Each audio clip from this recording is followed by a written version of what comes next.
10 horas, 1 minuto. Muito bom dia, sejam bem-vindos. Tá começando aqui pela PAN, nossa revista radiofônica, o Jovem Pan Morning Show, que tem informação, prestação de serviço, entretenimento, tudo isso na conversa dessa terça, 21 de novembro de 2017. Dúvida no ar. Novo diretor da Polícia Federal, Fernando Segovia, alivia as coisas para o presidente Temer naquele caso da mala recebida pelo ex-deputado Rodrigo Rocha Loures. Ontem, em entrevista coletiva, o comandante da PF criticou a investigação, vejam vocês, feita pela Procuradoria-Geral da República. Fora do ar. Nome de peso da televisão americana, jornalista Charlie Rose é suspenso após acusação de assédio sexual. Bolada. Beyoncé supera Taylor Swift e Adele e lidera a lista das mulheres mais bem pagas da música em 2017. Sabe quanto ela faturou até agora, meus amigos? Tem ideia aí? Você que com 4 milhões disse que viveria muito bem ontem, Paulinho. Você vê que eu sou muito humilde. Então daqui a pouco você revela pra gente, tá bom? A grana aí faturada pela Beyoncé. Umas 20 malas do Loures ou uns 2 apartamentos do Gedel. É pouco, Arcon. 20 malas do Loures, cara? Ah, sei lá. Bom, olha, esses são alguns destaques do Morning Show que tá apenas começando. Paulinha, já podemos divulgar a nossa hashtag. Qual será a de hoje? Você sabe que hoje o Morning vai receber um dos principais críticos gastronômicos do país, Sim. O editor da Veja São Paulo, Arnaldo Lorenzato. Vamos ficar com água na boca, hein? Dos pratos, das comidas boas. A gente vai falar sobre a segunda edição da Feira dos Campeões Comer e Beber, esse evento que reúne os mais maravilhosos da gastronomia brasileira, a partir de quinta-feira aqui em São Paulo, no Jockey Club. E por isso eu pensei da gente ir pros TTs. Nossa, eu pensei em ir pro Jockey. Não, isso é só o que eu penso, né? Comida, né, Edgar? É um assunto que tá na nossa mente.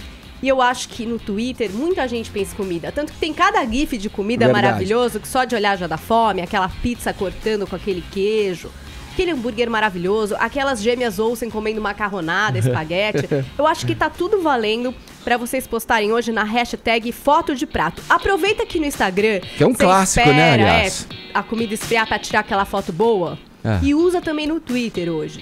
Pra dar fome na galera, pra emplacar a nossa tag entre os TTs e pra ter prêmio aqui no programa pra vocês. Fome na galera. Você postou essa foto de pizza aí que eu fiquei com água na boca. Nossa, é bom demais! Hashtag foto de prato. E sabe o que é bom? Pizza fria no café da manhã, no dia seguinte. Você gosta? Já comeu? Eu gosto, eu confesso, eu sempre como. Agora, se você for muito criativo e conciso e tiver uma boa receita, já tem aí 280 caracteres pra exercitar e pra passar pra galera também na hashtag foto de prato. Falado. E que pelo WhatsApp você interage com a gente também, mandando, já que o assunto é gastronomia, é comida, qual foi o prato mais exotique que você já apreciou? Um prato exótico que você experimentou e degustou. Tonholi, você tá com uma cara aí de quem lembrou de algum, hein? Lembrei. Quer que eu falo? Fala.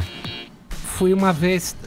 Eu ia muito pra Haiti, Nossa, já tô com um enjoo, vai. Eu ia muito pra Haiti. Aí um dia um local lá quis nos levar para comer lambi à bocanier. Bom, lambi à parece ser chique. Bom, agora os caras falam francês, né? Bocanier em crioulo é pirata, né? E aí eu comi pra caramba. Aí de repente eu comecei a me sentir mal. Achou bom? Fui ver o que era. Sabe o que era? O que era? Caramujo na brasa. Mas caramujo é escargot, né? É gostoso, eu gosto. Era ruim, Tog? Pela cara. Ruim, cara. Caramujo na brasa. De dar cãibra naquele lugar. Mas vai, divida com... Eu quero vídeos, poxa. Vocês não mandam vídeo aqui. Ou então, Vini, você não tem separado o vídeo pra mandam. Gente, pô. Tem que mandar, porque se mandar, tem prioridade. Mais chance de entrar. Tá vendo? Olha aí, ó. Falou nosso auditor Vini, aqui dos premiados do WhatsApp. Mande vídeo pra gente, mande áudio. Olha lá, 11 931 7009 é o nosso WhatsApp pra você interagir. Você pode ver o Morning Show, é só baixar o aplicativo da PAN, acessar acessar o nosso portal, jovempanfm.com.br. Tem o nosso canal no YouTube também, youtube.com/morningshowjp. Tem o Instagram, tem o Facebook, sempre com conteúdo extra. Vai lá no nosso Face, deixa o seu joinha que a gente fica bem feliz. Todos convidados a passarem a próxima hora e meia colados aqui na Jovem Pan, porque o Morning tá só começando.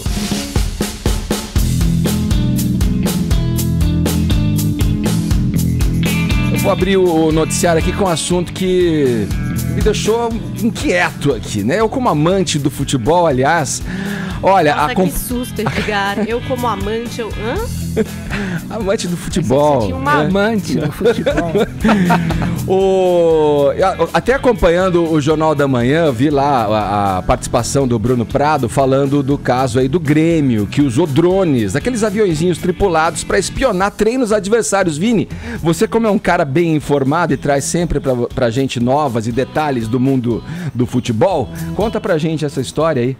Essa história foi publicada ontem pela ESPN, reportagem da excelente Gabriela Moreira, repórter aí da emissora, que já estava fazendo essa investigação há 5 meses e revelou que o Grêmio, né, clube brasileiro que está até na final da Libertadores, tem utilizado aí durante a temporada inteira em diversos campeonatos, Campeonato Brasileiro, Libertadores, Copa do Brasil, um funcionário, né, contratou um funcionário que teria usado drones e câmeras escondidas em árvores, em prédios, para espionar os treinos dos seus adversários, né? Isso contra times como Ponte Preta, Botafogo, Vasco, Fluminense, Flamengo, né? Times aqui do Brasil, e também os seus adversários aí da Libertadores, como Godoy Cruz, como o Barcelona de Guayaquil, que foi o adversário da semifinal, e agora do Lanús.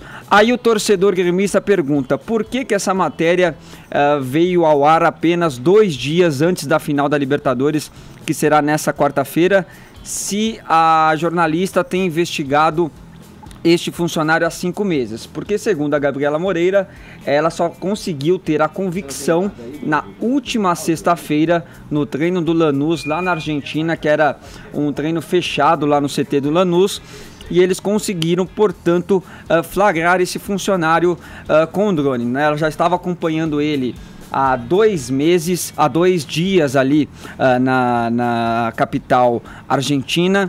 Tem registros, né, de pagamentos que o Grêmio teria bancado ele, com passagens de avião, com hospedagem no hotel, com carros particulares, enfim, todo o aparato para que ele pudesse desempenhar essa função. Então, ele teria ali acesso a imagens como jogadas ensaiadas, quem vai bater o pênalti, posicionamento tático, enfim, aquelas estratégias mais detalhadas, né, que um treinador faz durante um treino fechado, e isso era passado para o Renato Gaúcho, técnico do Grêmio, que exibia em vídeo para os jogadores gremistas. Segundo a Gabriela Moreira, isso era de conhecimento, a prática era de conhecimento da comissão técnica, dos jogadores e de todos os funcionários do clube, Edgar. Ô Vini, além de ser uma prática antidesportiva aí que a gente pode, obviamente, condenar tudo, não vai dar nada, né? Porque isso não tem nem previsão Não tem um regulamento, não tem nada, né? Não tem uma legislação que diga que isso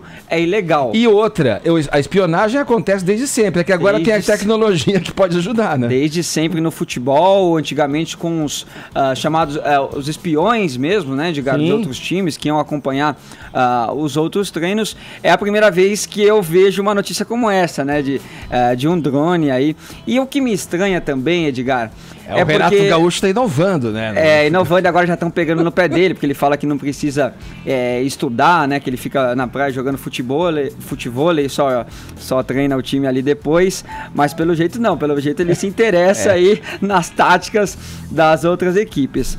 Mas, Edgar, o que acontece é o seguinte, isso obviamente que não tira os méritos do Grêmio. O Grêmio, em determinado momento, esse ano, não foi por isso que ele chegou até ali. O melhor futebol do Brasil, claro, não foi por isso. Isso é um detalhe. Agora o torcedor gremista tem que entender também, e o Tonholi vai poder confirmar, né, Tog? Porque ele é gremista? Não, que o jornalista, principalmente o jornalista investigativo, que é uma veia da Gabriela Moreira, ele não tem a função de passar a mão na cabeça de quem quer que seja. Doa quem doer. E a revelação da matéria, não importa se ela divulgou hoje ou se ela queria divulgar um mês antes da final ou só depois da final, ela tem que divulgar na hora que ela acha necessário, na hora que ela acha que tem ali todas as provas necessárias, e teve o flagrante ali com o funcionário. Gaúcho, o drone vai cair. O drone vai cair. Portanto, Edgar, tá aí essa denúncia da ESPN, mas agora, como você falou, né, não tem nada aí que sugira uma punição para o Grêmio com relação a isso. Agora, eu só quero deixar claro, a Gabriela Moreira fez todo um trabalho de apuração que envolveu registro em hotel, setor de logística, testemunhas. Uau. Ela não iria aí ser tão leviana de apenas sugerir que o Grêmio estaria fazendo esse tipo de prática. Obviamente que o Grêmio negou, teve uma entrevista até com clima pesado ontem ali do diretor jurídico do Grêmio, Nestor Rain, né, que botou ali a versão do clube, ironizou, né, a jornalista, até ela estava ao vivo também no bate-bola da ESPN, ele falou, olha, quero cumprimentá-la pela adequação jornalística, né, do senso jornalístico aí que você teve para divulgar essa matéria há 2 dias da final da Libertadores, tentando desviar o nosso foco, mas pode ficar tranquila porque nós estamos focados na partida aí contra o Lanús. E quis utilizar de uma ironia, chamou as provas de pífias, de fofoca, um chute, um balão, e falou que o time está focado na Libertadores. Não, a nota do Grêmio atesta que o Grêmio jamais teve nenhum contato com algum drone e critica os vazamentos de informações. Pois é. É o novo diretor da PF fazendo escola, já chamando de pífias as provas, né? Se pra ele uma mala de grana. Pode não tava ali defendendo o clube dele. Acho que ele poderia ter dado até uma outra justificativa, até afirmando, olha, isso é uma coisa que realmente acontece no futebol, não é só o Grêmio que se utiliza, e eu também não acho que é só o Grêmio que faz esse tipo de utilização, né? Deve ter outros clubes do Brasil que fazem a mesma coisa. Agora, outra coisa que me estranha, Edgar, hoje os clubes têm uma tecnologia ali, uma análise de desempenho que não precisa nem disso, né? Porque, primeiro, você tem condições de assistir os jogos de todos os times do Brasil e de fora do Brasil. Uma ideia é treino, né? Também. Bom, aí você vê como joga, né? Porque o treino... E você vê a partida reflete como joga.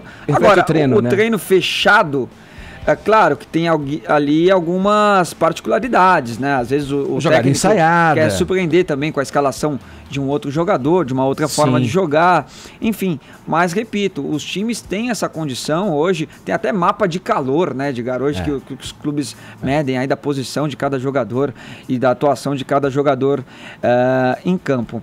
Enfim, tá feita a denúncia da Gabriela Moreira, que diz que vai continuar, né, com as investigações, vai apresentar aí outras provas também, e o Grêmio também segue a vida dele, isso não vai interferir, até porque se o Grêmio diz que não se utilizou do drone, então isso não vai realmente interferir na atuação da equipe na quarta-feira contra o Lanús. É o favorito, deve ser o campeão, e com méritos também, é sempre bom deixar claro, o Grêmio não é até porque o drone não entra em campo, né? Não é só por causa disso que o Grêmio está na final e que o Grêmio tem jogado sim um bom futebol esse ano. O Vini, vamos girar o papo, mas vamos ainda lá no extracampo futebolístico aí, né? Quem que a gente não pode convidar para a mesma festa aí? Os jornalistas esportivos Eric Faria e José Calil não estão lá se entendendo muito bem, né? E o Eric Faria me surpreendeu, né? Porque ele tem aquele jeito certinho, bom moço, ontem ele perdeu um pouco a linha no Twitter, mas com razão aí contra o jornalista José Calil da Rádio Transamérica, Edgar, porque o que acontece?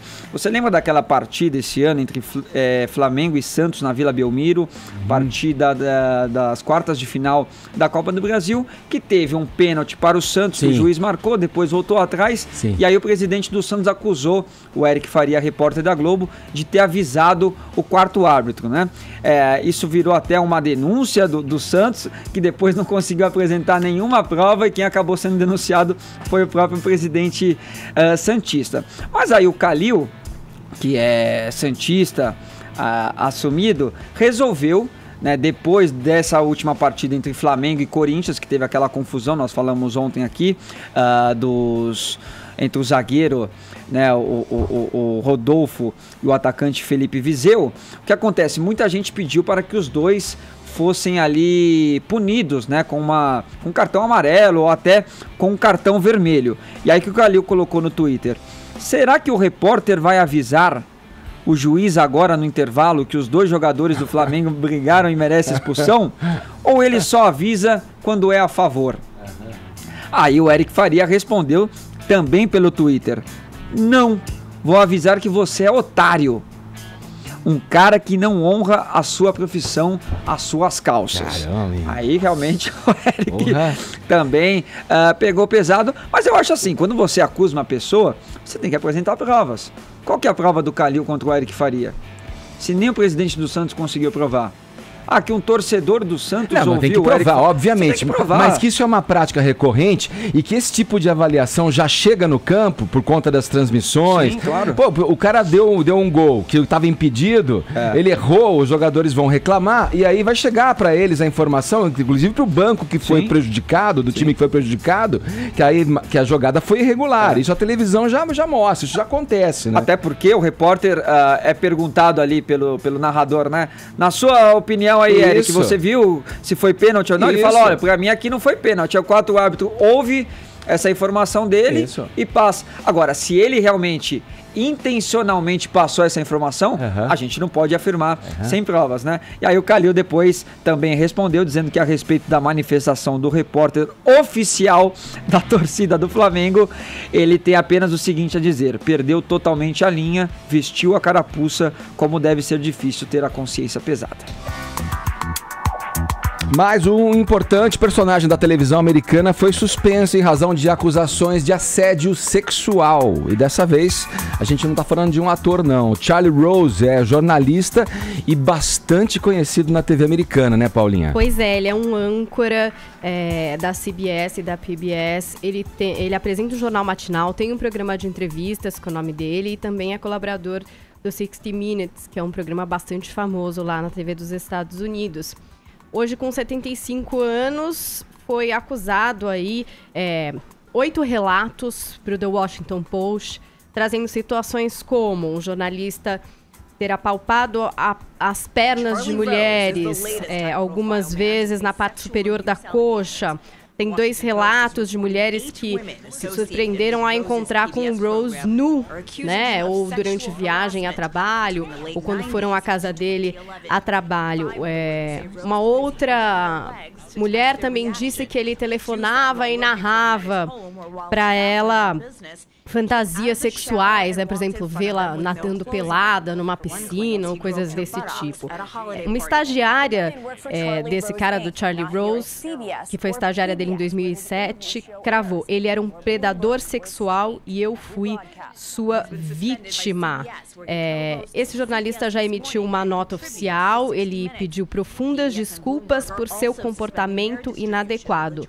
Mas, ao mesmo tempo, Edgar, ele disse que algumas vezes ele acreditava estar sendo correspondido por algumas dessas mulheres, né? Ele diz: eu me comportei de maneira insensível algumas vezes e assumo a total responsabilidade por isso. Ainda que não acredite que todas essas alegações sejam precisas. Eu sempre achei que estava seguindo sentimentos comuns, mas agora percebo que foi um erro. E não é só esse caso, não. O The New York Times também suspendeu um dos seus principais repórteres de Washington, o Glenn Turch. Ele também é acusado de assediar colegas em situações... As narrativas são bem parecidas, Edgar. Então, são narrativas, por exemplo, depois do expediente, em bares, onde ele estava alcoolizado. Algumas das mulheres que relataram os episódios contam que ele, no dia seguinte, enviou um e-mail pedindo desculpas, apesar de não ser muito preciso, né? Tava pedindo desculpas porque exatamente, não era muito preciso. E que muitas não, enfim, relatavam aquilo porque consideravam que ele era um cara muito poderoso, né? E que, enfim, cairiam em descrédito. Esse jornalista, o Glenn Turch, ele também tem um comunicado oficial, ele diz que pede desculpas a qualquer mulher que se sentiu desconfortável em minha presença e por qualquer situação em que me comportei de maneira inadequada. Qualquer comportamento que faça uma mulher se sentir desrespeitada ou incomodada é inaceitável. Uma das últimas denúncias, eu acho que data do ano passado, e parece que a partir de então, ele contou que está num tratamento para alcoolismo, que essas coisas que aconteceram não foram só essas situações, talvez algumas outras situações relacionadas ao alcoolismo, que trouxeram muita vergonha e dor para sua família e para amigos. Então ele está aí tentando se tratar, mas está afastado do The New York Times. Aí eu estava, enfim, olhando aí esses relatos relacionados a jornalistas mesmo, e tem um caso que aconteceu no começo do ano, em abril, com o Bill O'Reilly, que era um dos principais âncoras da Fox News, também com denúncias de assédio. 5 mulheres denunciaram esse jornalista, ele foi afastado e depois ele fechou um acordo de 25 milhões de dólares para pedir a demissão, que seria a grana que ele faria no ano ali na Fox News. A gente também está acompanhando o caso do Kevin Spacey, aquela inundação de pessoas, né, que vieram à frente para falar alguma coisa. Eles estão reescrevendo o roteiro da última temporada de House of Cards e o que se acredita é que já começaremos a temporada com o Frank Underwood morto. Isso que as pessoas estão especulando. E um outro ator, o Jeffrey Tambor. O que ela da pena já tinha adiantado pra gente, né? Uma das possibilidades ali, né? Até da margem. Uma baita profissional. E o Jeffrey Tambor, que é de Transparent, premiadíssimo também, acusado de assédio, resolveu se afastar da série, né? Saiu da série. E a especulação é a mesma, Edgar. Eles vão continuar a série e muito provavelmente vão matar a personagem dele, que é uma transexual, a Maura Pfefferman, né? Em Transparent. Quer dizer, ele vive uma transexual na série e muito provavelmente para uma próxima temporada, já que ele saiu da produção, deve começar ou devem justificar com a morte do personagem. Só para engrossar e a gente fechar esse papo, tem agora também um relato recente da Natalie Portman dizendo que, observando a carreira e olhando para trás, ela percebe ali traços de assédio também durante o início dela como atriz, com 11 anos de idade. Tem muitas atrizes vindo à frente para falar. A Jennifer Lawrence tem uma capa de revista que está reunindo a Emma Stone, Jennifer Lawrence, várias jovens atrizes. Isso. E tem papos na internet delas conversando sobre como que é ser uma atriz e como sempre que elas se posicionaram, elas foram tidas como pessoas difíceis. Essa menina é difícil. E que não eram ouvidas nas reuniões, exatamente, né? E as questões até de salário, que eram bastante óbvias há bastante tempo, né? Vamos lá, falar de política agora. Chegou a hora, Tonholi. A Tonholi tá pipocando daqui e dali. Tá pegando fogo. O novo diretor da Polícia Federal, Fernando Segovia, criticou ontem o trabalho da Procuradoria-Geral da República. Ele lançou dúvidas sobre a conclusão de que houve corrupção do presidente Michel Temer no caso JBS. A delação da empresa inclui a filmagem daquela cena grotesca, lamentável, em que o então deputado Rodrigo Rocha Loures carregava uma mala com R$500 mil. José Maria Trindade, o que o Segovia disse exatamente? Bom dia para você aí em Brasília. Assustou a todos. Muito bom dia, Edgar. Bom dia a todos aí. O Tonholi sabe que a Polícia Federal ela tem ramificações ali, tem divisões internas. A primeira e mais conhecida é entre delegados e policiais, né, agentes. Ontem, durante a posse, Edgar, eu vi quase uma posse de ministro com a presença do presidente da República numa diretoria. Isso não é comum, porque a Polícia Federal está subordinada ao Ministério da Justiça. E os agentes e delegados ali, classistas, né, que são os representantes de associações e de sindicatos, me disseram que estão preocupados com esta aproximação do Fernando Segovia com a política e com os políticos. A Polícia Federal tem estabilidade exatamente para isso, né? Para a coragem e para a independência. Os delegados me relataram de que é preciso fazer uma institucionalidade na independência, ou seja, que a Polícia Federal não dependa de um diretor-geral e de um presidente da República para ser independente nas investigações.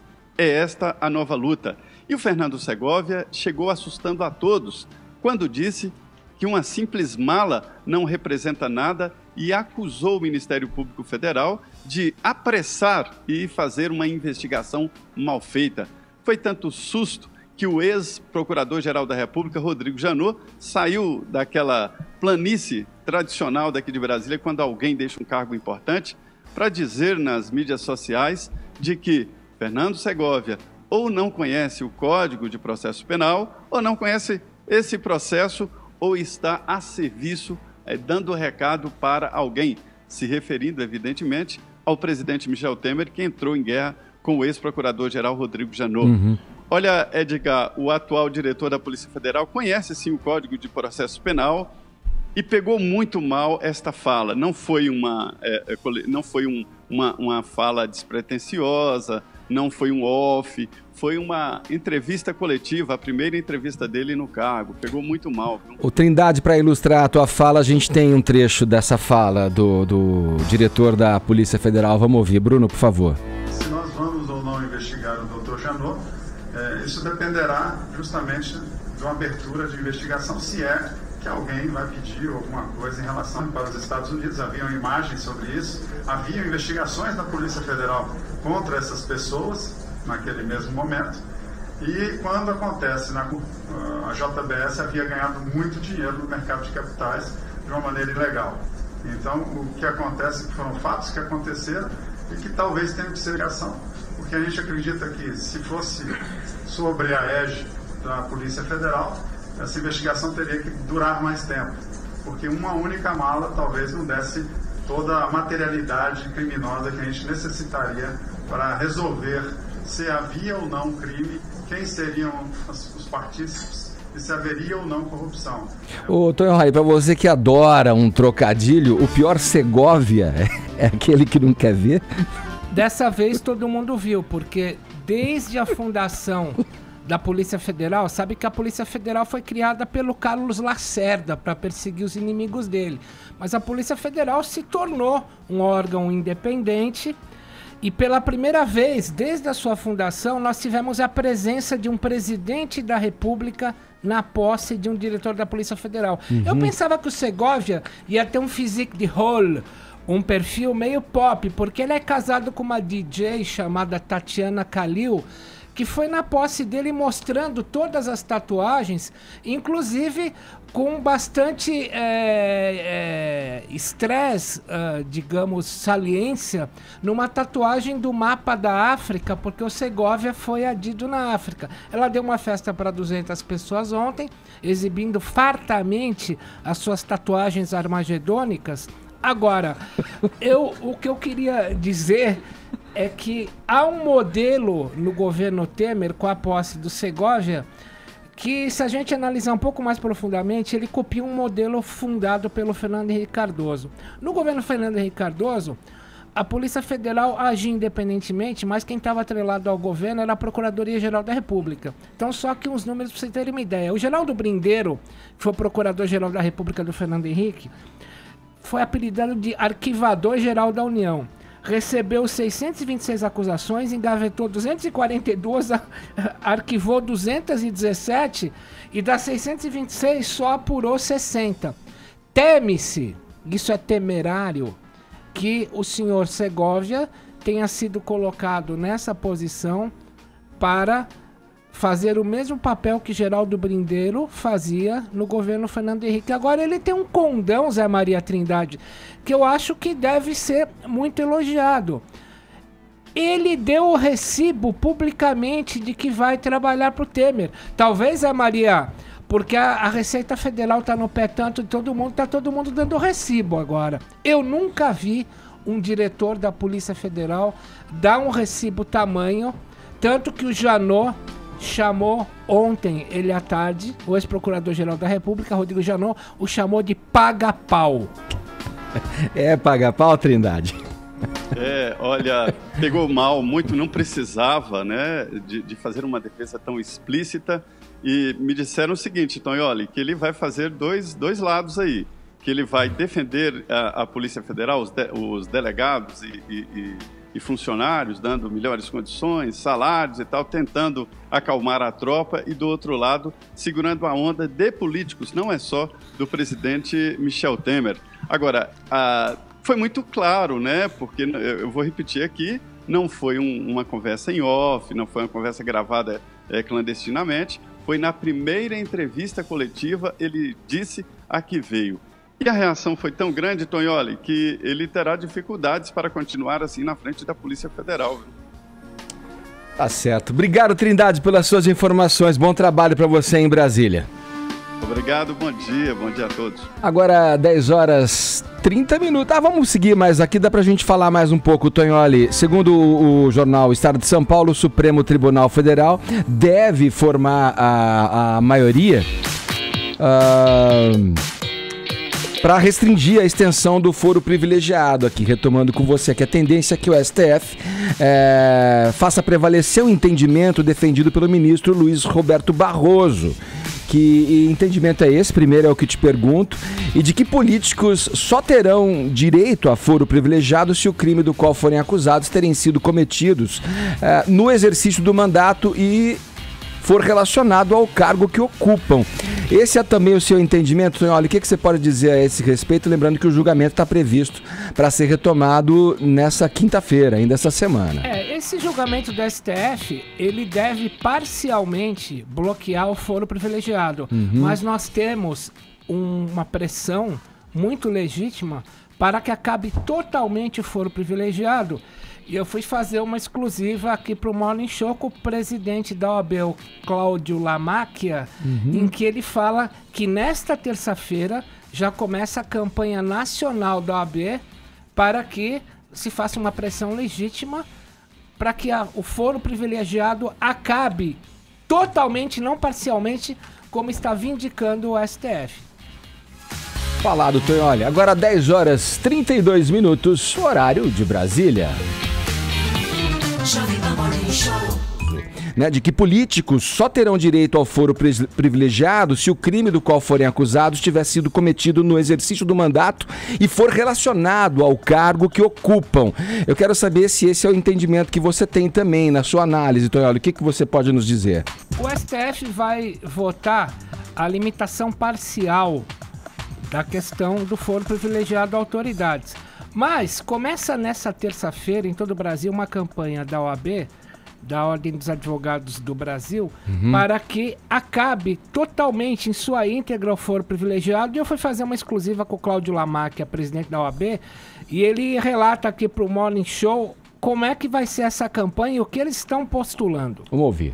O foro por prerrogativa de função tem se revelado um inaceitável privilégio para alguns, ferindo o princípio constitucional de que todos são iguais perante a lei e, acima de tudo, criando uma casta de privilegiados. É imperioso que haja uma redução substancial nos agentes públicos e agentes políticos que estejam sujeitos ao foro, se não até mesmo a sua extinção por completa. Este é um posicionamento que guarda, sim, simetria com os próprios princípios da Constituição Federal. É isso aí. Então a gente vê que a OAB, que papel tamanho teve, por exemplo, na campanha das diretas e por aí vai, agora está encampando, além do que o Supremo quer encampar o fim de qualquer ou quaisquer características de foro privilegiado. Até porque a experiência nos diz, né, Tonholi, que ele até então foi usado para livrar a cara de ilícitos, né, de que políticos que cometeram ilícitos, do que para assegurar a tal liberdade ali na condução de um cargo público. Se bem que, meu caro Edgar Piccoli, com um diretor da Polícia Federal como Segovia, quem precisa de foro privilegiado já era, virou artigo de segunda mão. Vamos lá, seguindo aqui no Morning Show com a nossa entrevista de capa hoje nesta revista eletrônica, que é nesta revista radiofônica. Paulinha, você que é uma foodie, olha essas expressões, esses anglicismos assim me fascinam. Você que é uma viciada em boas comidas e boas bebidas, me responde uma coisa aí.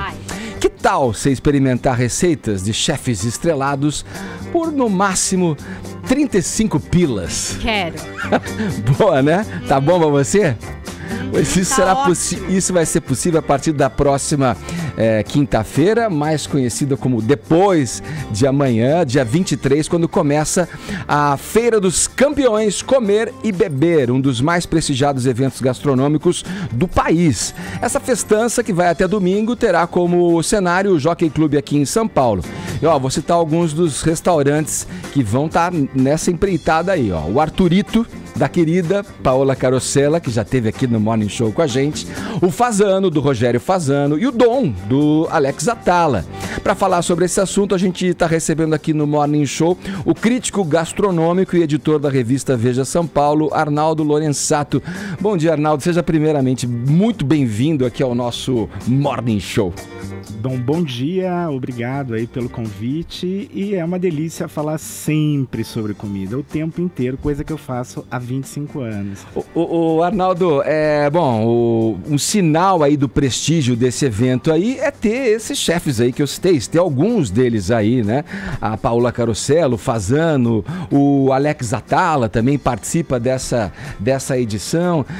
Você acha que isso... Quem mais tá aí pra gente saber logo de cara quais são os outros chefes, além desses que eu citei, participam desse festival, digamos assim? Claro, essa edição é uma edição muito especial. Você deve estar falando de duas coisas diferentes. Primeiro, da capa que a gente soltou essa semana, que eu estou vendo uma foto linda aqui no estúdio, né? E convidando todo mundo para o evento. Mas o evento deriva dessa outra revista, que é o nosso Comer e Beber. E o que é o Comer e Beber? A gente vai a quase um pouquinho mais de 1.000 lugares por ano, visita, paga a conta. E aí, assim, você falou de nomes que são estrelas. Claro, ter o Alex Atala é um privilégio, porque ele cozinha muito bem. E ele não é muito afeito, ele costuma recusar esses convites. É a primeira vez. Pois é, olha Ele aí. nunca tinha aceitado com a Grifidon, né? É o restaurante gastronômico dele, o principal. E aí topou dessa vez. Então, tem que falar duas coisas. O evento está acontecendo pela segunda vez, né? A primeira foi em março desse ano, com os campeões do ano passado. Né? Olha que legal, essa feira ela só tem gente bacana, e quando eu falo gente bacana é assim, o Jean Ponce, que é do Guarita, que é um bar, um super bartender, que aliás já trabalhou com a Atala no Dom, né? A moça que está na capa da revista também, que é a Dani Gorski, que faz os doces da Confeitaria Dama. Então assim, e o mais legal, qual é a preocupação? É atrair uma multidão para comer bem e barato. Imagina, um menu do Dom parte de 375. É isso que eu ia perguntar, o que é que o Dom vai servir a R$35? É isso que eu quero saber. Não é mágica, é Veja São Paulo. Então a gente vai ter lá o quê? Um filé com aligot. Aligot é um purê com queijos que é um sucesso no restaurante, né? E ele vai vender por 35. E ainda vai ter mais barato um peixinho, né? Com um purê de açaí que é uma delícia. Vai ter lá também. E vai além, né, Arnaldo? Não é só a questão dos pratos, da questão gastronômica, né? É um evento que tem outras atividades, tem workshops, eles dão workshops, tem música. Sim, a gente tem um palco especial, um palco Bourbon, né, do Bourbon Street, que cuida, faz a curadoria. Então a gente tem bandas o tempo inteiro, e quando não tem banda, tem um DJ. Então é super legal. Essa foto que está projetada aqui no estúdio é linda e mostra que as pessoas podem se esparramar lá, podem sentar no gramado. Eu estou torcendo para que o tempo nos ajude muito. Deve ajudar. É porque é o ar livre, né? Isso aí, né?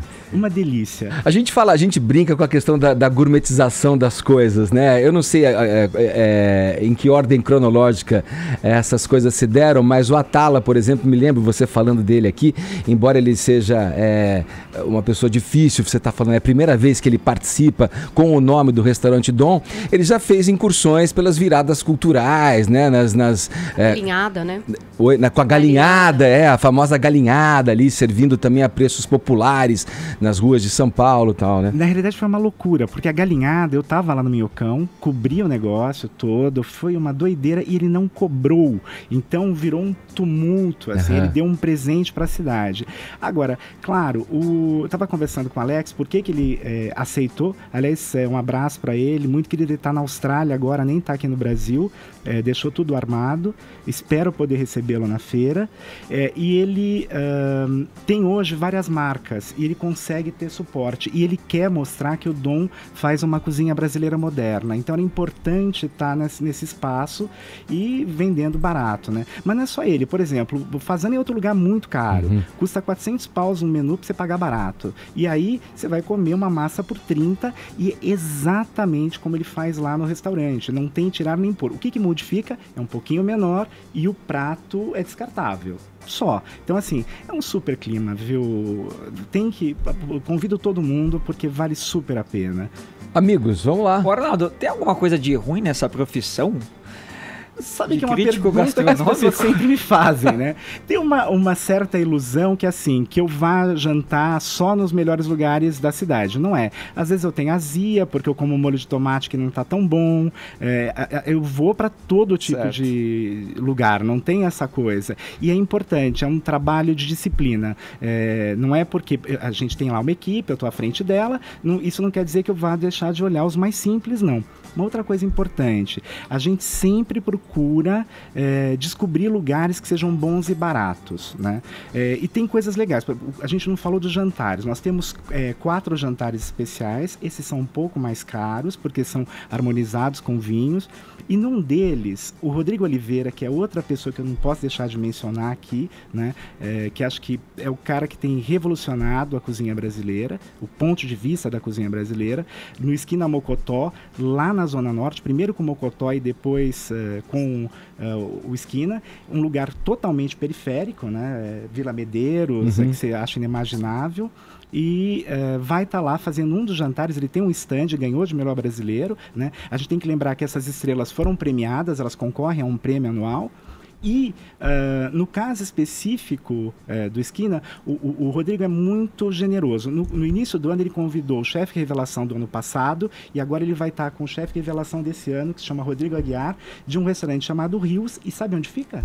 Tatuapé. Por quê? Porque Veja São Paulo vai para todo ponto da cidade. Não tem essa coisa de que a gente só circula nos jardins. É legal os jardins? É também. Mas deixa eu te fazer uma provocação. Deixa eu te provocar, porque tem a ver, Paulinha, desculpa, com o que você está falando agora. O Veja São Paulo não vai só nos jardins e tal.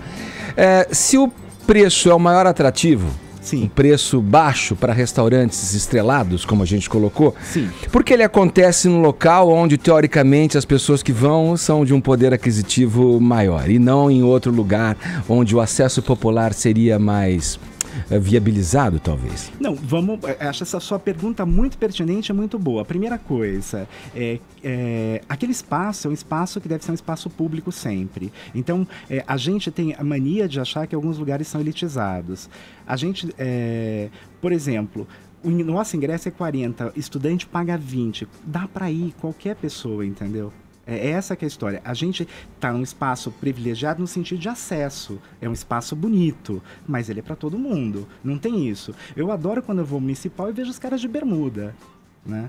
A gente tem que um pouco desacralizar espaços. E é o que a Veja São Paulo está fazendo ali. Fala, Paulinho. Agora, quantos restaurantes você já foi nessa vida? Olha, eu parei de contar. A inveja na fala dela, né? 12 mil, assim. Agora deve estar perto de uns 14, 15. E quando você chega no restaurante, todo mundo sabe quem é você. Então, tem esse problema, assim? Outra pergunta maravilhosa, né? Pré-internet, eu não era conhecido, eu fui uma invenção da Veja São Paulo. Minha formação em cinema, fiz mestrado em cinema, achava que ia escrever sobre cinema. E aí um dia o crítico saiu por motivo X, me disseram, você vai fazer 1 mês e meio. Foram 9 anos, porque depois eu saí da Vejinha e voltei, enfim. É incrível, porque tudo que você está falando, olha que legal, quanto você visitou, o que você comeu. Cara, quando eu comecei a escrever, isso não era nada. Ninguém dava muito valor. Tinha glamour, mas não dava valor. Só pra você ter uma ideia da minha fase não conhecida, tem um cara que eu converso de vez em quando, chamado Rogério Fazano, dono do grupo Fazano. E eu fui ver um espetáculo de dança, ele estava com a atual mulher, né?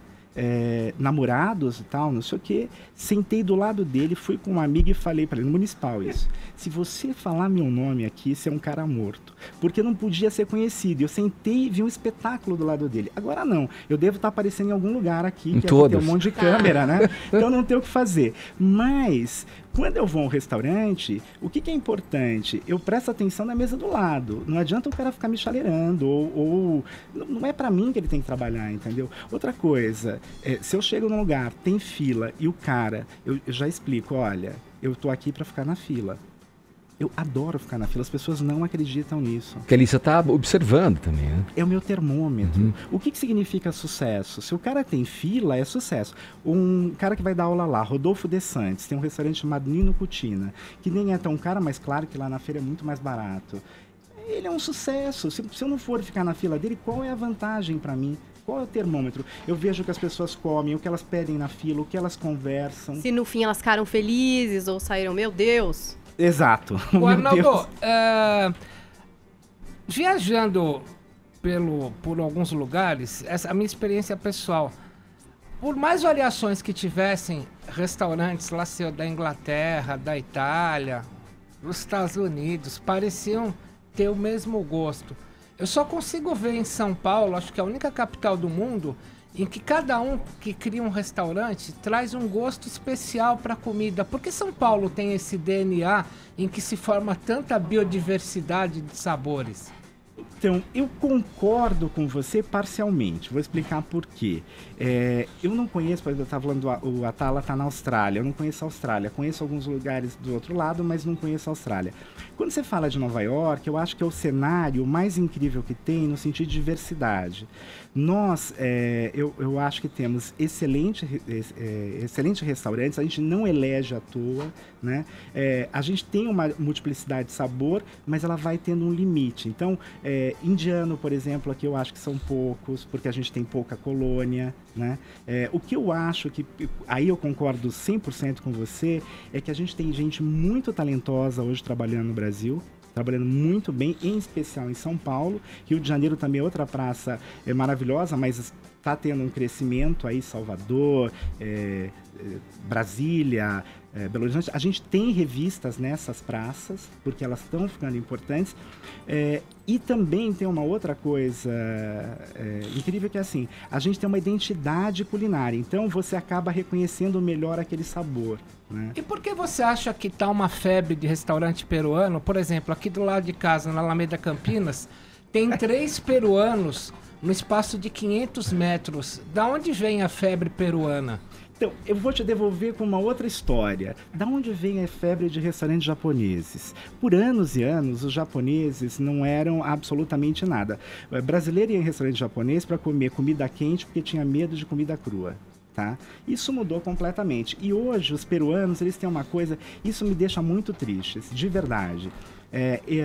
A nossa incapacidade, e que os nossos amigos peruanos aqui do lado, eu fui ao Peru, acho incrível, tem de divulgar a própria comida. A gente parece que tem sempre uma certa vergonha. Outro dia eu estava falando num congresso, apresentando uma feira, fazendo abertura, e eu falava, a gente tem um super produto de exportação que a gente tem um pouco de vergonha, que é o rodízio, que poderia ter corrido o mundo, e corre. Os Estados Unidos faz muito sucesso. Sim. Você tem, por exemplo, os dadinhos de tapioca do Rodrigo Oliveira, que são copiados mundo afora. Não é só Brasil. E o que me interessa quando eu vejo um cozinheiro, vai ter um muito legal lá chamado Henrique Jacan, que vai dar uma aula. Henrique é uma figura, né? Ele criou um negócio, ele nem criou, ele pegou uma receita de um outro cara, né?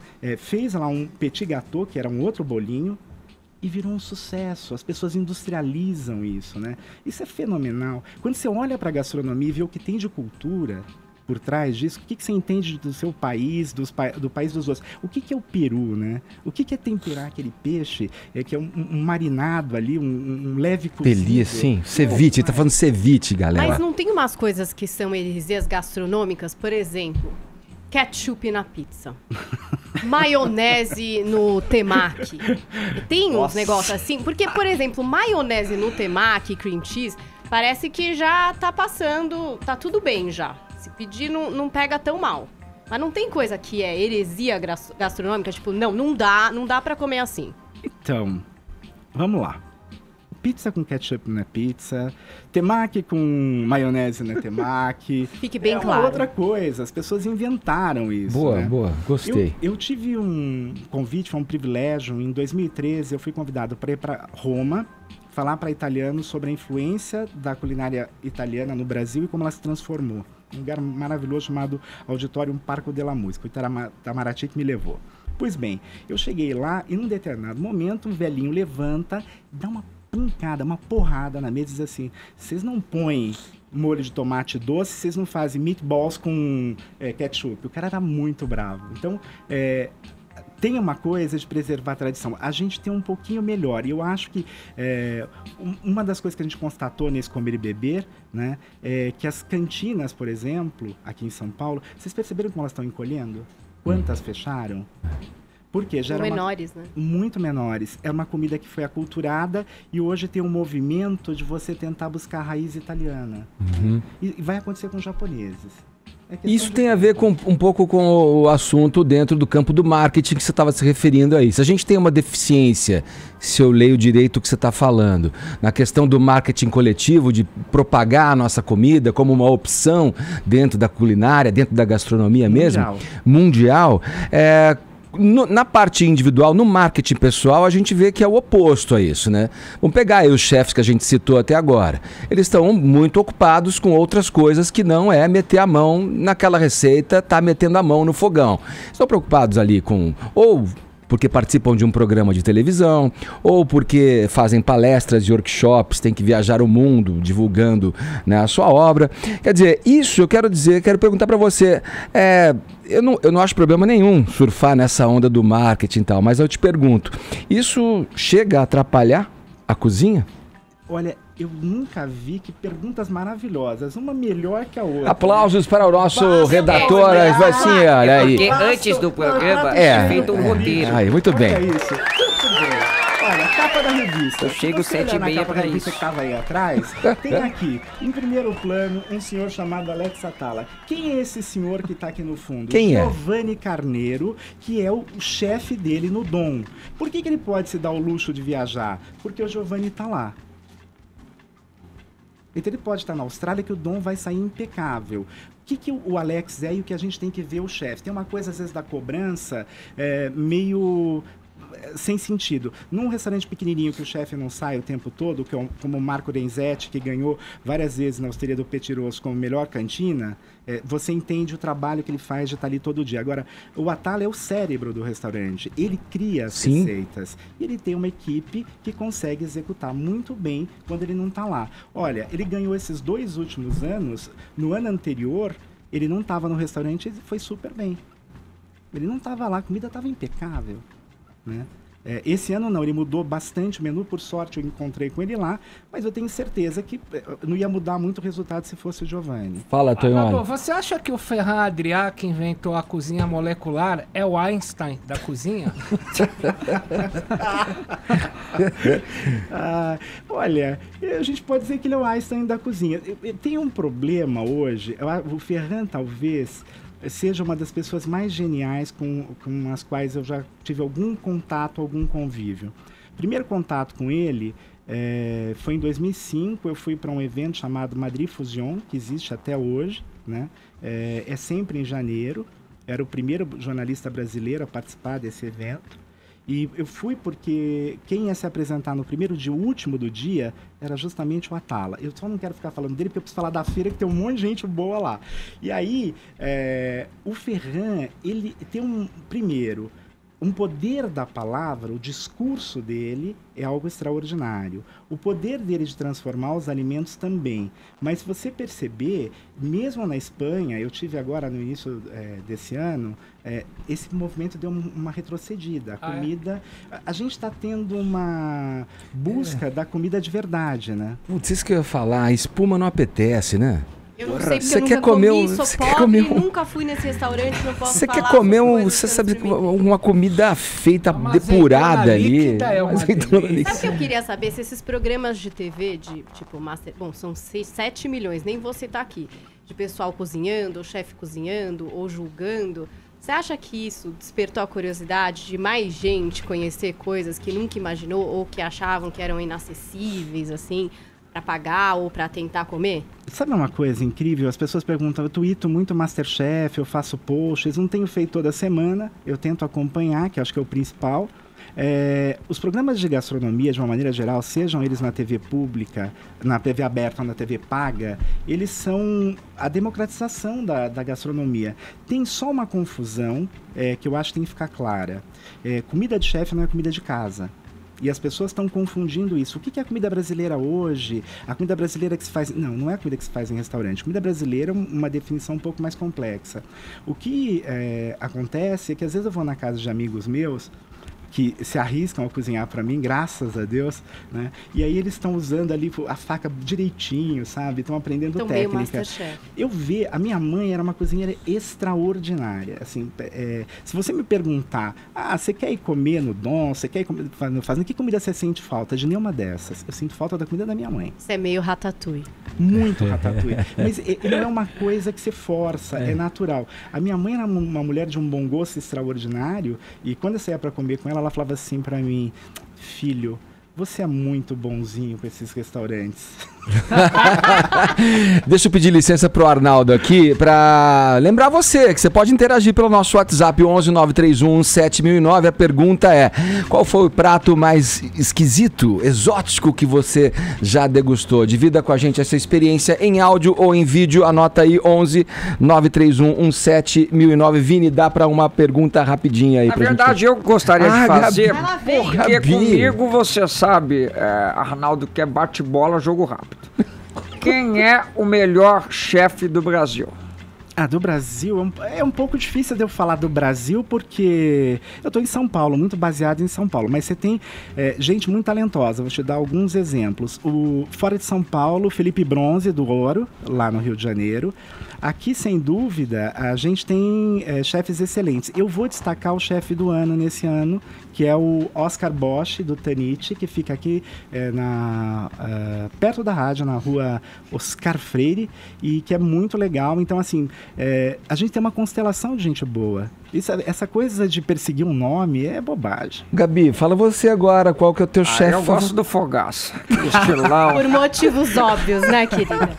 Então aproveita da hora certa. A gente continua com o papo aqui com o crítico gastronômico Arnaldo Lorenzato depois do break. Gabi, manda a hora aí pra gente. Vamos lá no sal hoje, querido? 11 horas, horário de Brasília.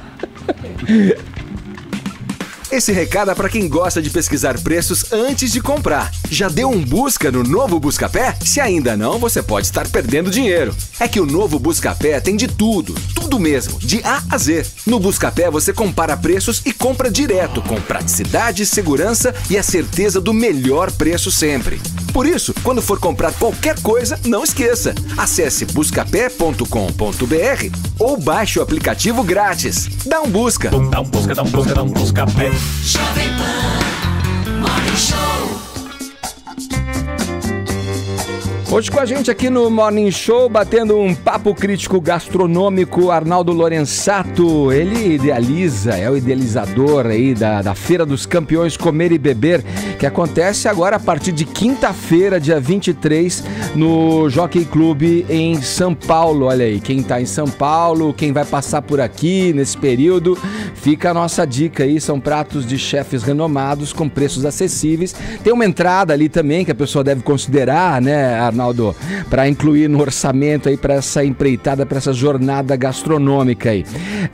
Vamos lá, eu queria te perguntar o seguinte: como é que é? Você que está visitando sempre restaurantes e avaliando esses restaurantes, saia justa, nota 0. Eu quero saber desse tipo de situação, comida intragável, aquela coisa que você fala, o que eu faço aqui? Não tem como olhar por um lado bom essa história aqui. Como é que você age diante de uma situação como essa?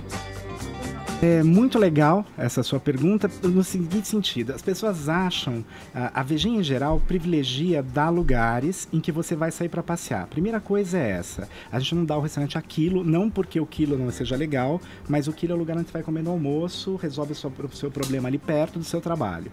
A Vegem é um lugar que você vai pegar esse guia, tem 800 endereços para você sair com a mina, enfim, com quem você quiser. Um programa, você vai considerar como um programa para entreter, enfim, diversão. A primeira coisa é essa. Então, que fique claro. Segunda coisa, a gente nunca vai usar o espaço nobre de uma crítica para indicar um lugar que não vale a pena ser indicado. Então a gente tem na Vejinha um outro recurso que é assim: se o restaurante está estreando, a gente coloca não foi desta vez. E por que desta vez você não deve ir nesse lugar?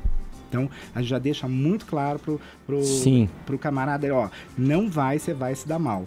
A gente vai a um restaurante consagrado. O restaurante é sempre um vivo, né? Aquela organicidade, tem altos e baixos. Se a gente pegar o baixo, vai ser fora do ponto. E a gente vai dizer o que estava fora do ponto lá. A gente não tem uma crítica no sentido assim, não vou pegar um espaço nobre por foto e dizer para você não ir. A gente faz um quadradinho ali e que já é um problema grande para quem tem problema. O Arnaldo, já aconteceu de uma crítica tua que desconstruiu um lugar, fazer o lugar reerguer e virar maravilhosos? Então, isso é muito importante. Quando o dono do restaurante entende o que é a crítica, ele vai perceber que ali a ideia é que ele melhore. Se a gente selecionou para fazer crítica, é porque ele tem ali um caminho, um rumo. E se a gente apontou erros, é para que ele corrija. Não, é para que não se repita. Então, hoje tem isso. Quando eu comecei, era um pouco mais difícil, né? Aqui em São Paulo. Tinha gente que ligava pro dono da empresa e dizia, não, você deve demitir esse cara, quando eu fazia a crítica. Mas acabou. E nunca foi demitido porque as pessoas confiavam super no meu trabalho desde sempre. Na minha seriedade, no meu rigor, não me apresentando, pagando. A gente paga as contas, que isso é importante, né?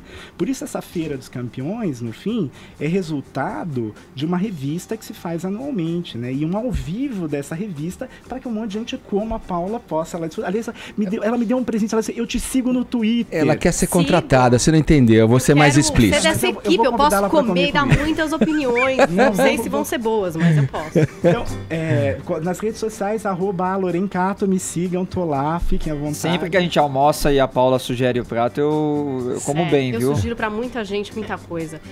Eu queria saber o seguinte, quem gosta de comer, às vezes fica vendo, esse restaurante, 2 estrelas Michelin, tem aquela série Chef's Table, né, que mostra esses restaurantes incríveis que a gente ainda não pode pagar em lugares maravilhosos.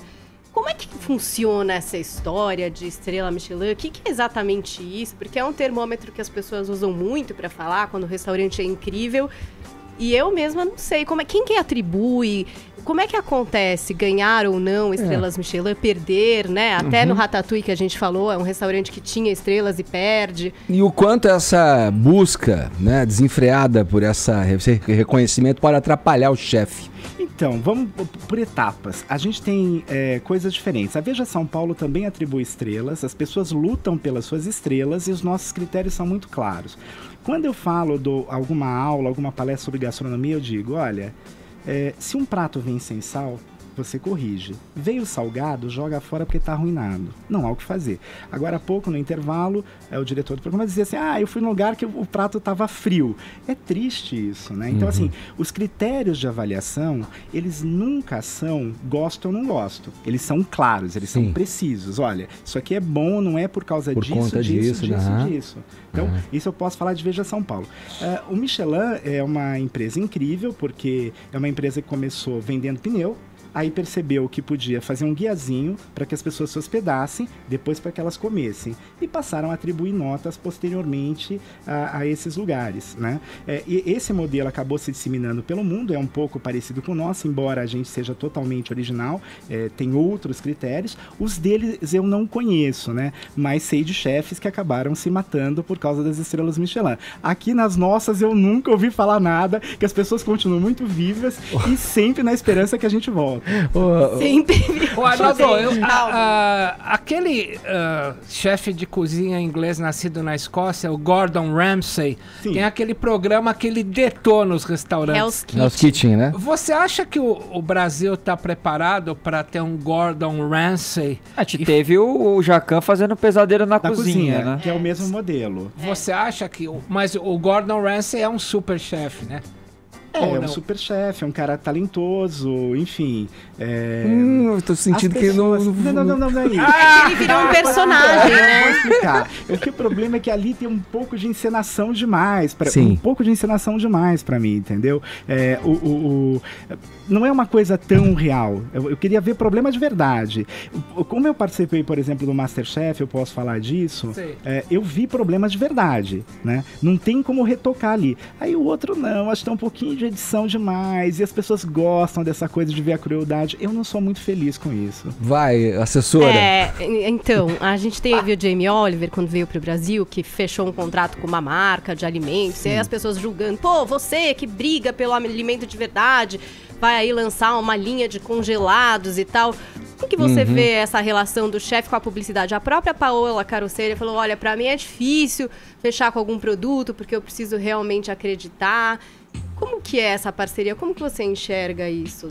Então, essas pessoas, elas sobrevivem de diversas maneiras, elas se tornaram grife, né? Então, vai além simplesmente do espaço do restaurante. Gente, vocês estão falando o seguinte, existe uma profissão que é chefe de cozinha. Chefe de cozinha é o publicitário dos anos 80, né? Todo mundo queria ser publicitário. A gente lançou um livro, por acaso, de uma Masterchef da Jiang Pu, né? Que tem um restaurante chamado Xi, vale a pena visitar, não está na Feira dos Campeões, mas vá. E aí eu tô lá no dia do lançamento, a gente coordenou o lançamento e tal, não sei o que, aparece uma menininha de 6 anos com os pais, com o livro na mão. Eu falei, querida, o que você tá fazendo aqui? Eu quero ser chefe de cozinha. 6 anos. Quando eu era pequeno, as pessoas queriam ser médico, advogado, engenheiro, astronauta. Exato, os que bombeiro. sonhavam mais, né? Hoje as pessoas querem ser chefe de cozinha, virou uma coisa da onda. Então, esses caras ampliaram o escopo deles. Nosso tempo tá terminando, mas Vini, vai lá, rapidinho, vai. Você consegue lembrar de cabeça o melhor prato que você já comeu? Olha, são alguns. Para não falar de nenhum brasileiro, eu vou te falar de uma coisa, vai parecer que eu sou snob, não, que eu vou falar de duas. Uma, eu comi na Itália uma coisa muito simples, que era marzipan, de uma mulher chamada Maria Gramática, numa cidadezinha chamada Erit, que fica no topo da montanha. Sensacional, né? Eu falei isso outro dia para um cara aí que ficou decepcionado. Mas você gosta de marzipan? Eu gosto. Gosto de tudo. E aí o segundo, eu tava viajando pelo interior da França e eu comi num lugar, assim, no fim da temporada de trufas negras, que é uma coisa muito especial, né? Uma batata que dá embaixo da terra e tem um cheirão forte. E ele fez... O que me fascinou nesse prato era a técnica. O que é o conhecimento? Tem uma coisa chamada ilha flotante, que é um primo irmão do pudim de claras, né? Que você faz cozido. E isso é uma sobremesa. Ele fez isso com trufa. Isso foi tão sensacional.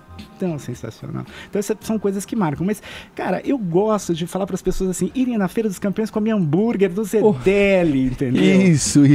Você falou vários restaurantes estrelados aqui, pra gente fechar agora, dar uma chance pros pobrinhos também, ô Arnaldo. Um pé sujo aí bacana. Você falou do Dom, você falou do Fazano, você falou do Arthurito. Agora vamos lá. Um pé sujo bacana. Começa aquele que me induziu, porque foi ele que falou, tá? Ó, vocês não me põem no fogo. Arimbá, você vai comer buraco quente, que é sensacional. Pão com carne moída, é isso? Pão com carne moída. Sim. Depois você vai comer no Lupe, que é um lugar lindo, vai ter um arroz de pato. Os bolinhos de bacalhau a R$ 9,00, 4 do Rancho Português, que ganhou de melhor português. Razoável, muito razoável. A gente é bem legal quando faz a feira. A gente quer que as pessoas, sabe, a gente quer o melhor para as pessoas, entendeu? É isso. Rubaiá, carne a 35, melhor carne dessa cidade, ao lado do Você voltou pro festival. Claro, eu tô aqui fazendo. Feira dos Campeões. Eu tenho que fazer. Se o cara não comer lá, vai na feira. Tô olhando aqui, coxinha do Frangó, que você não pode perder. Né? Tudo isso vai ter lá. Tudo. Bar do Giba vai estar lá. O Boteco Paramount com drinks a 20 conto, cara. Olha aí. Tá bom. Olha, eu queria agradecer aqui a presença. Vamos curtir as nossas hashtags antes, Arnaldo, por favor? Vamos lá. Paulinha, o que temos aí que os nossos twitteiros mandaram? Olha, eu queria dizer que nós estamos entre os assuntos mais comentados no país esta água na boca, hein? Muito bem. Salva de palmas. Hashtag foto de prato. Tem prato de tudo que é coisa. Muqueca de tubarão, arroz com feijão, aquele ovo frito pornô que corta a gema e, sabe, escorre. É maravilhoso. Ovo frito pornô. É que eu sou egg porn. Tudo que tem ovo pra mim, eu tô, entendeu? Gostando. Tá rolando tudo aqui e tá valendo o prêmio, então, hashtag foto de prato. Tem também muita foto de prato vazio. O pessoal interpreta como quiser. Estou aceitando também aqui pra ver se vai ganhar prêmio. Porque a apresentação é importante também, né? O prato escolhido, né? Pois Arnaldo, é sempre bom, né? Então, o prato, ele tem uma linguagem, né? Ele chega primeiro pelo cheiro, é aroma. né? Depois você tem o visual. Apresentação, é uma né? arte, sim, a apresentação é tudo hoje, mas é uma arte efêmera. Ela dura o tempo das suas garfadas. Exatamente, aí você vai embaralhar tudo. Olha aqui, pelo WhatsApp também, convidamos os ouvintes a participarem, dizendo aí qual o prato mais exótico, o prato mais esquisito que já degustaram. Vamos ver o que eles estão dizendo pra gente aqui. Bom dia, Morning Show. Meu nome é Vanessa, falo aqui de Santo André. O prato mais exótico que eu já comi foi um gusano frito no México. Muito bom. É exótico, mas é muito gostoso. Beijos pra todos. É uma minhoquinha, olha isso? É a minhoquinha que vem dentro da tequila. Ah, sim. El gusano. Vamos ver. Fala, galera do Morning Show, que é Cristiano, de Vitória, Espírito Santo.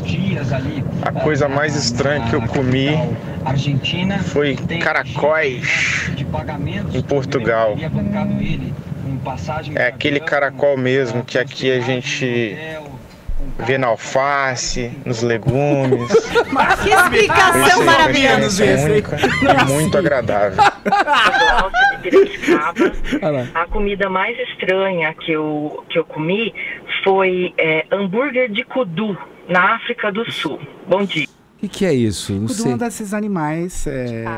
Tipo, um bicho, sei lá, do mato, assim. Eu acho uma preá. Não é tipo uma casela? É isso, mais gazela, ou menos o kudu? Olha, Paulinho, hein? Bom dia, pessoal do Morning Show. Meu nome é Gerrine e eu sou de Vitória, no Espírito Santo. Bom, a comida mais estranha que eu já comi foi farofa de bunda de tanajura. Aquela formigona grandona. Famosa. Uma delícia. Tchau. Ele e o Monteiro Lobato, os dois adoravam. Bom dia, galera do Morning. Quem tá falando é Juliana, eu falo aqui de Santo André. E eu adoro comer bem, adoro vocês.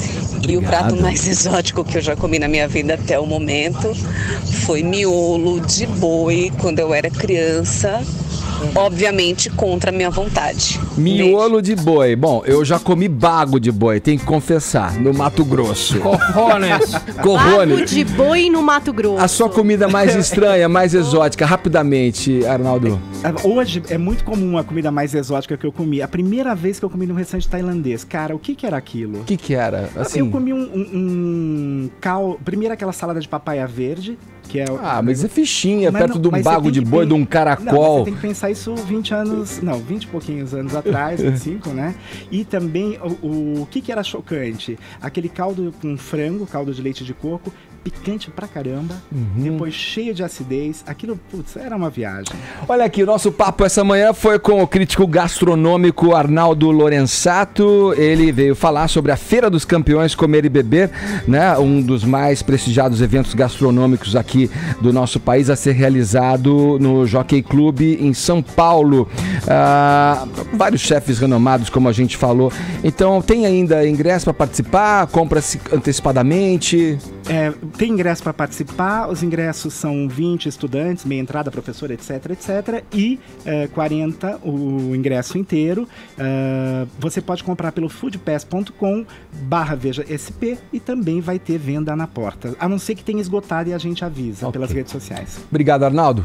Eu que agradeço. Um abraço para você. Agora 11 horas 21 minutos, horário de Brasília.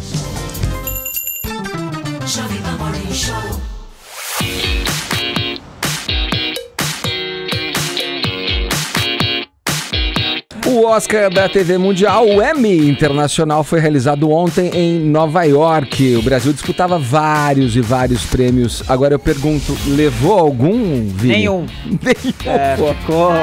Ficou no zero dessa vez, infelizmente. Cara, a galera não gosta. E tinha grandes chances, né? Porque tinha ali, por exemplo, concorrendo como melhor série dramática Justiça, que foi muito bom. Tinha a melhor atriz Adriana Esteves também, pelo papel que ela fez em Justiça. Melhor novela concorria com Velho Chico, Totalmente Demais.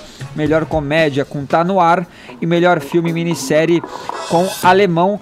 Essas aí, as atrações da Globo, né? Mas também tinha como melhor ator o Júlio Andrade, pela série Um Contra Todos, né? Exibida pela Fox. E programa artístico tinha Portátil, do Porta dos Fundos, do Comedy Central, mas nenhum deles levou. E aí fica difícil também a gente falar se foi justo ou não, Edgar, porque a gente não assiste todas essas outras atrações internacionais, né? Como vencedores tivemos a novela Cara Sévida, da Turquia, série dramática, Mamanchu, da Noruega. Melhor filme minissérie para a TV, Don't Leave Me, da França. A atriz, quem ganhou foi a Ana Friel de Marcella, né? Série aí exibida na TV do Reino Unido. Bem legal essa série, viu? Altamente recomendada. Bacana, né, Paulo? Até o Ulisses falou uma vez aqui também, né? Do sucesso que faz lá no Reino Unido. Exatamente, foi dica do Ulisses Neto. E também é exibida pela Netflix. E o programa do horário nobre de língua não inglesa venceu Senhor Ávila da HBO. Inclusive, esse prêmio foi apresentado pela Marina Rui Barbosa e o Renato Góes. Nós temos o vídeo aí, rapidinho, só pra gente, Bruno. Atores globais, né, que participaram aí a Marina fez Justiça e Totalmente Demais, e ele fez Velho Chico. Senhor Ávila. Apresentando, portanto, esta premiação. A Globo já levou 16 estatuetas do Emmy, né, Edgar? Sendo a única televisão brasileira a receber o Emmy Internacional, mas dessa vez, infelizmente, não levou nenhuma. Falado, olha aqui, a revista Forbes divulgou a lista com as artistas mais bem pagas na música em 2017. Quem é que tá no topo? Quem é que está no topo? Eu pergunto a dona Horas, dessa voz aqui, ó. A Rihanna levou de novo? Ai, Silvio, pelo amor de Deus. É a rainha, querida. Bow to the Queen, Beyoncé. É a Beyoncé? Quero saber quanto ela faturou, Paulinho. Gente, Beyoncé, essa mulher maravilhosa, rica, né? Lançou o álbum Lemonade, a gente sabe que foi um tiro certo, né? Fez bastante sucesso, repercutiu, vendeu. Fez a turnê para divulgar o seu álbum. E além disso, claro que tem ali seus negócios, né, Edgar? Investe em marcas, assim como os chefes de cozinha. Tem a sua linha de roupas, a Ivy Park, tem outros interesses comerciais também. E conseguiu uma soma de 105 milhões de dólares. Caramba. A Forbes sempre pega os 12 últimos meses, então lembrem-se que muita gente que lançou coisa agora, como a Taylor Swift, por exemplo, acaba que não contabiliza. A Taylorzinha, no período considerado pela Forbes, acabou ficando em terceiro lugar, despreocupada, porque agora lançou Reputation, o álbum dela já é o mais vendido desse ano, então deve recuperar para o ano que vem. Em segundo, ficou Adele. Adele é uma mulher que só se dedica à música, Edgar. E por isso, não conseguiu ganhar mais que Beyoncé. Ela não tem outros negócios, ela não tem sua marca de roupas, de acessórios, de bolsas, ela não tem nada disso. Ela só faz música mesmo, fez uma turnê muito bem sucedida para divulgar o álbum 25. Aliás, a estratégia de lançamento do álbum também foi boa, de colocar primeiro venda física e download, só depois o streaming, mas, enfim, não conseguiu tanto dinheiro, só 69 milhões e ficou na segunda posição. A gente segue aí no quarto lugar com uma surpresa, Celine Dion. Surpresa, eu digo, porque a Celine Dion tava meio retirada do mundo da música. Retirada, né? Ela foi cuidar do marido que tava doente, ele faleceu no começo do ano passado, mas ela voltou, ela se apresentou, já tá, enfim, mexendo os seus pauzinhos e faturando alto. Conseguiu conquistar o quarto lugar. Aí você me pergunta, cadê a Lady Gaga? Lady Gaga não ficou entre as 10 artistas mais bem pagas dos 12 meses considerados aí pela Forbes. Mas a gente teve a Katy Perry em nono. Mas é uma entre-safra também ou não? Da Lady Gaga, ela, né? sim, Da sim, Lady Gaga, né? A gente tem a Katy Perry em nono, em oitavo a Britney Spears, seguida pela Rihanna em sétimo e algumas mulheres maduras também nesse top 10. Em décimo ficou a Barbara Streisand e em sexto a Dolly Parton, queridos. Nossa, olha Pasmem, aos 71 anos conseguiu arrecadar o maior din-din fazendo turnê, se apresentando lá pelos Estados Unidos. A Jennifer Lopez ficou em quinto e fecha o top 10 das artistas da música mais bem pagas de acordo com a Forbes lá nos Estados Unidos. Olha aí, você falou da Dolly Parton. Você lembra daquela música que foi um sucesso da Dolly Parton? Não sei se você vai se Jolene? lembrar. Pra mim, eu só conheço essa, porque é a que fez o White Stripes e depois fez aquele cover da Miley Cyrus, entendeu? Não, eu tô falando de outra, mas a gente não tem. É Night to Five, que foi um sucesso da Dolly Parton. Acredita em você, Edgar. A gente não tem tempo mais pra mostrar, vamos fechando o programa. Agora só temos tempos para os ganhadores de hoje. Quem é que leva? Vamos lá, quem que tá aí? Juliana Santo André. Hã? Juliana. Puta, você. Valeu. E aí, olha só, no nosso Twitter, quem que leva, já que fomos para as TTs? Amanda e símbolos orientais que eu não consigo decifrar. Vou falar com você aqui no Twitter, Amanda. É isso, a gente vai ficando por aqui. Amanhã tem mais a partir das 10 na PAN. Obrigado pelo prestígio e pela audiência. Tchau. Nós vamos ou não vamos jantar hoje? Vamos.